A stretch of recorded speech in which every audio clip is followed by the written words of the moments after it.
Tout est dicté de l'extérieur. Et c'est pourquoi certains sont aigris, fâchés et prônent la déchristianisation systématique de l'Afrique. Parce qu'ils identifient colonisation, esclavage à la Bible, à l'Église. Il y a d'abord eu l'esclavage avant la colonisation. C'est pour cela que nos grands-parents appellent les Blancs. Ayez-vous les chiens malins, les chiens rusés. Ils sont encore venus avec quelque chose. Et certaines personnes africaines disent non, on n'a plus besoin de parler de ces choses, d'accord, mais est-ce que tu aimes le blanc comme il le faut? Il y a des exceptions, il y a des mariages, tout ça. Mais idéologiquement, est-ce que la théorie des races, les complexes d'infériorité, de supériorité, n'existent toujours? Il faut aussi préciser qu'il y a eu d'abord l'esclavage arabe du 7e au 14e siècle et la traite négrière ou occidentale de 1441-45 vers la fin du 19e siècle. Et l'esclavage de type colonial apparaît au milieu du 15e siècle, lorsque les Portugais, sous la direction de Henri le Navigateur, capturent ou achetaient les captifs africains pour les déporter vers leur colonie de Madère et du Cap-Vert, à l'imitation déjà du système mis en place par l'Empire ottoman. La première vente de captifs noirs rasiers des côtes atlantiques a eu lieu en 1444 dans la ville portugaise de Lagos. Mais quelle a été la jeunesse? Comment est-ce que la papauté a-t-elle contribué à cet esclavage? Henri le Navigateur se dit missionnaire. Il se dit missionnaire. Il a même une organisation dite chrétienne, le Navigateur. Mais Henri le Navigateur, d'abord c'est un prince.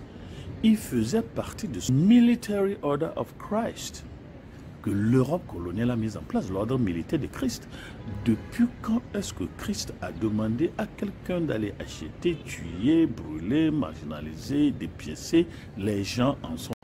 Henri, le Navigateur, acheta les premiers Africains à Lagos en 1441. Et maintenant, en 1954, il y a une bulle papale, le 8 janvier. Donc voici ce que dit la bulle papale du 8 janvier 1454. Pape Nicolas V, son vrai nom, Tommaso Parentuselli. Nous avons jadis pas de précédentes lettres, ce qu'on appelle Sublimus Dei, bulle papale, Sublimus Dei. Nous avons jadis pas de précédentes lettres concédées au roi Alphonse. Entre autres choses, la faculté pleine et entière d'attaquer, de conquérir, de vaincre, de réduire et de soumettre tous les Sarrasins, c'est-à-dire les nègres, païens et autres ennemis du Christ, où qu'ils soient, avec leur royaume, duché, principauté, domaine, propriété, meubles et immeubles, tous les biens par eux détenus et possédés, de réduire leurs personnes en servitude perpétuelle, de s'attribuer et faire servir à usage et utilité ces dits royaumes, duchés, contrées, principautés, propriétés, possessions, etc. Et bien de ces infidèles sarrasins et païens, beaucoup de Guinéens et d'autres Noirs qui avaient été capturés, certains aussi échangés contre des marchandises non prohibées ou achetées sous quelque autre contrat de vente régulier, furent envoyés dans les dits royaumes. Donc, c'est suite à cette bulle papale que la guerre contre les Noirs, de les réduire en esclavage, a commencé. Et on m'a dit, du 15e siècle au 19e siècle, 15 millions d'Africains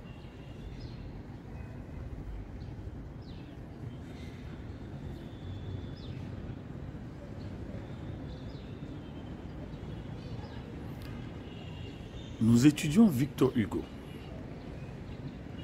Victor Hugo, dans son allocution à l'Assemblée nationale de la République française, le 18 mai 1879, dit « Au 19e siècle, le blanc a fait du noir un homme.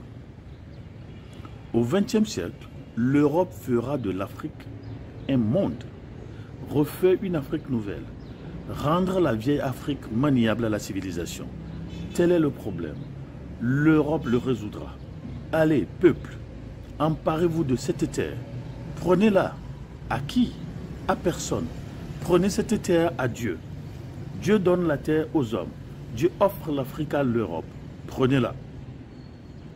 Nous, les chrétiens africains, lorsque des Africains se déchirent contre le christianisme, il faut leur expliquer que Jésus n'a pas envoyé ses hommes.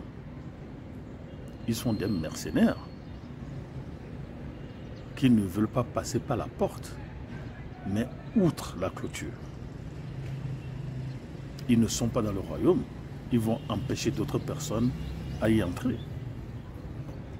Suite à cette bulle papale du 8 janvier 1454, voici un autre document. La lecture de l'évangile doit être permise le moins possible, spécialement en langue moderne et seulement dans les pays soumis à notre autorité. Le peu qui est lu, et généralement à la messe, devrait suffire et il devra être défendu, interdit à quiconque d'en lire plus. Pourquoi on ne nous a pas donné la Bible au début? Voici la raison. Voici la raison. Tant que le peuple se contentera de ce peu, vos intérêts prospéreront. Mais sitôt qu'il voudra en lire davantage, vos intérêts commenceront à souffrir. Voici le livre, la Bible, plus qu'aucun autre, qui provoque contre nous la rébellion, les tempêtes, qui risquent de nous perdre. De ce fait, si quelqu'un examine soigneusement l'enseignement de la Bible et sa comparaison de date avec notre Église, il trouvera bien vite les contradictions et verra que notre enseignement souvent s'écarte de celui de la Bible et plus fréquemment encore est en opposition avec elle. Ça, c'est un document rédigé en 1550 par les cardinaux réunis pour l'élection du pape Guillaume III. Si le peuple se rend compte de ceci, il provoquera sans repos jusqu'à ce que tout soit révélé, et alors nous deviendrons l'objet de la dérision et de la haine universelle. Il est donc nécessaire que la Bible soit extraite et enlevée des mains du peuple, cependant avec grande prudence, pour ne pas provoquer du tumulte. Ça, c'est un document rédigé en 1550 par les 44 cardinaux réunis pour l'élection du pape Guillaume III. Il ne faut pas donner la Bible à l'Église. Il ne faut pas mettre la Bible à leur disposition. Il faut faire le culte en langue moderne, c'est-à-dire le latin.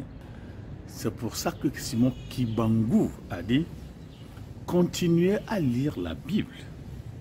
À travers ses écrits, vous arriverez à discerner les actes de ceux qui sont venus vous apporter ce livre et les écrits ou principes moraux contenus dans ce livre. Il faut qu'un voleur soit saisi avec l'objet qu'il a volé. » Donc les Africains fâchés, Simon Kibangu a fait la conclusion. Et l'approche n'est pas de jeter la Bible. Simon Kibangu dit « Continuez à lire la Bible. À travers ces pages, vous allez voir que ceux qui nous ont apporté le livre ne nous ont pas vécu le livre. Mais pourquoi les colons noirs?